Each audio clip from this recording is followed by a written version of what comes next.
के समय मध्य प्रदेश में मौजूद बागेश्वर धाम के पीठाधीश्वर धीरेन्द्र कृष्ण शास्त्री सोशल मीडिया से लेकर टेलीविजन तक हर तरफ छाए हुए हैं। भक्तों की मानो तो गुरुजी पर भगवान हनुमान जी की असीम कृपा है।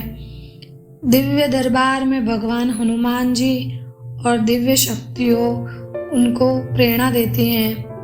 मौजूदा वक्त में लाखों लोग देश विदेश से बागेश्वर धाम आ रहे हैं। यह बालाजी को समर्पित भगवान का मंदिर है। इस मंदिर के पीछे धीरेन्द्र कृष्ण शास्त्री के दादा सेतुलाल गर्ग सन्यासी बाबा की समाधि है। इस जगह पर धीरेन्द्र गर्ग भी भगवान कथा का कई बार आयोजन कर चुके हैं। इसके बाद यह मंदिर बागेश्वर धाम के नाम से प्रसिद्ध हो गया।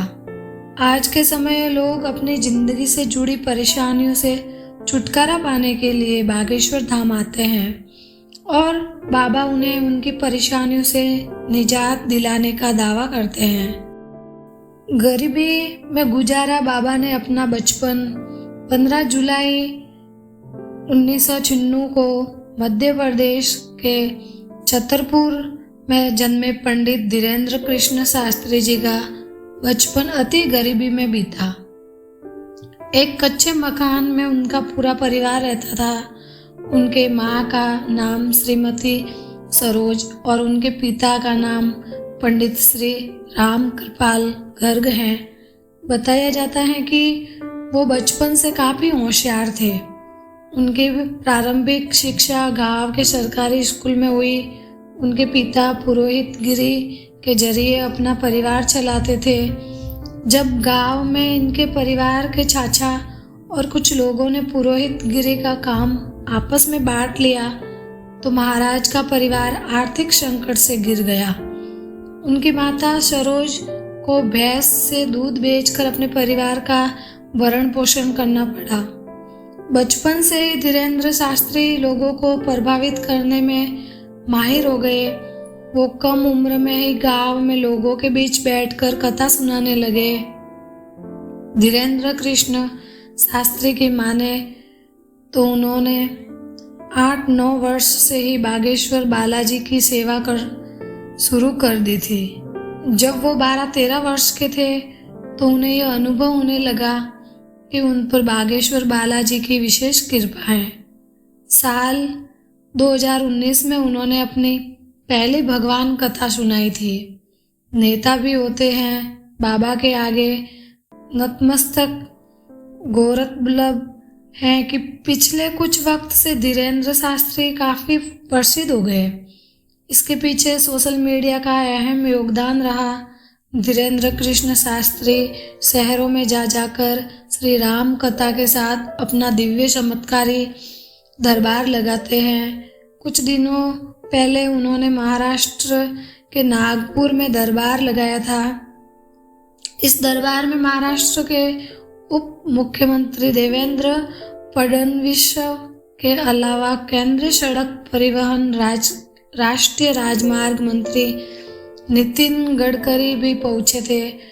बता दें कि देश के कई राजनेता बागेश्वर धाम में हाजिरी लगा चुके हैं।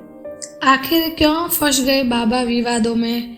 इस दिव्य दरबार को लेकर नागपुर की अंधश्रद्धा उन्मूलन समिति ने दे दी।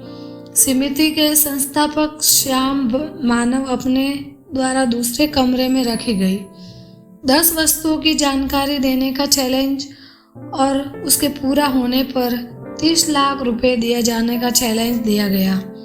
हालांकि बाबा ने चैलेंज को स्वीकार कर लिया है। शुक्रवार 20/1/23 को धीरेन्द्र शास्त्री जी ने नागपुर के अंधश्रद्धा निर्मूलन समिति के संस्थापक श्याम मानव की चुनौती को स्वीकार कर शुक्रवार को श्री हनुमान मंदिर मैदान गुड़ियारी में दरबार लगाया। इस दौर पंडित जी धीरेन्द्र कृष्ण ने कहा कि यहाँ आकर हमें आजमा ले। दरअसल अंधश्रद्धा उन्मूलन समिति ने धीरेन्द्र शास्त्री पर जादू टोना और अंधश्रद्धा फैलाने का आरोप लगाया है।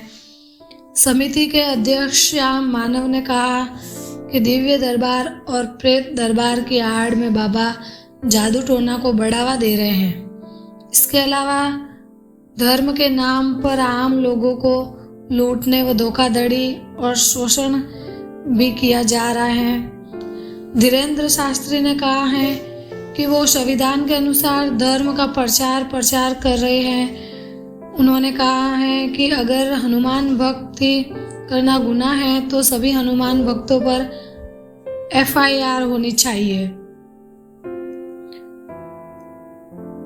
पंडित धीरेन्द्र कृष्ण ने स्वीकार की नागपुर के श्याम मानव की चुनौती, बोले यहाँ आकर आजमा ले, पिला देंगे पानी। लव जिहाद पर बोले बागेश्वर महाराज,